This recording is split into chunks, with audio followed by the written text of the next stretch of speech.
Tecnología. Las potencias coloniales, unas vencidas militarmente en 1940 y otras acorraladas a la defensiva y amenazadas de invasión, salieron profundamente debilitadas de la Segunda Guerra Mundial. Tenían que reconvertir su infraestructura industrial, volver a poner en pie sus economías y reconstruir ciudades y regiones, a veces completamente arrasadas. Aún más que en 1918, la guerra había hecho perder de forma definitiva a los estados europeos el capital de prestigio del que habían gozado en el mundo desde hacía 4 siglos. En Asia, sobre todo, durante la guerra, los japoneses habían hecho todo lo posible para alentar el espíritu anticolonialista contra los blancos. Y en los territorios que ocuparon, no dudaron en apoyar a los movimientos nacionalistas nacientes.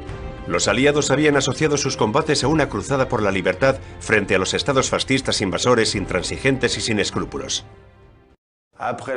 Después de la Segunda Guerra Mundial, después del trauma mundial, después de aquellos 50 millones de víctimas, después de descubrir que el hombre podía ser tan autodestructivo, hacía falta una estructura internacional para intentar mantener la paz, como lo había intentado hacer la Sociedad de Naciones en el período entre las 2 guerras. A la ONU se le dotó de medios suplementarios, de estructuras como los cascos azules, y la ONU afirmó también que todos los pueblos, en referencia a los 51 primeros Estados miembros de la ONU de la Conferencia de San Francisco, tenían derechos internacionales equivalentes.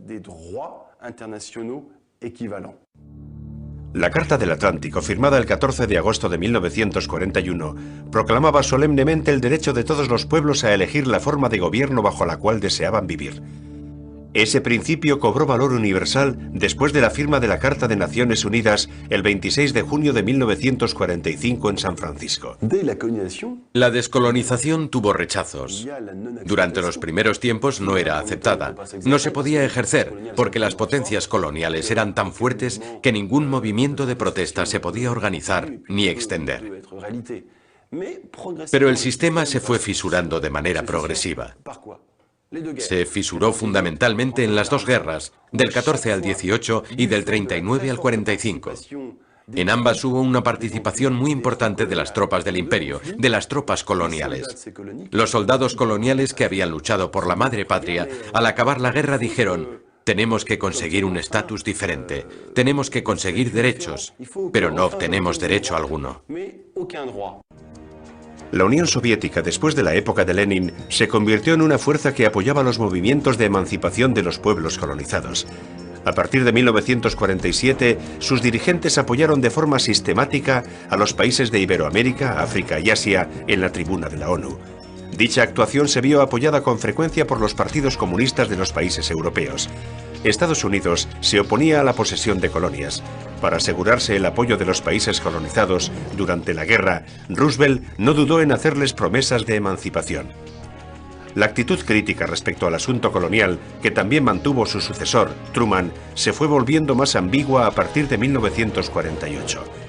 A partir de aquella fecha, las exigencias relacionadas con la Guerra Fría impusieron a los norteamericanos el apoyo al mantenimiento de la tutela europea en las zonas amenazadas de entrar en la órbita soviética. Desde su creación en 1945, la Organización de Naciones Unidas se convirtió en una de las tribunas del debate colonial. Las potencias coloniales y los defensores de la descolonización se enfrentaron en debates encendidos. Encabezado por la India y Egipto y apoyado por la Unión Soviética, el bloque anticolonial, del que formaban parte países de Iberoamérica y árabe-asiáticos, consiguió a partir de 1948 influir en la actuación de la ONU, consiguiendo que los antiguos territorios bajo tutela evolucionaran hacia la independencia bajo control internacional. Su lucha ejercía auténtica fascinación sobre los movimientos independentistas.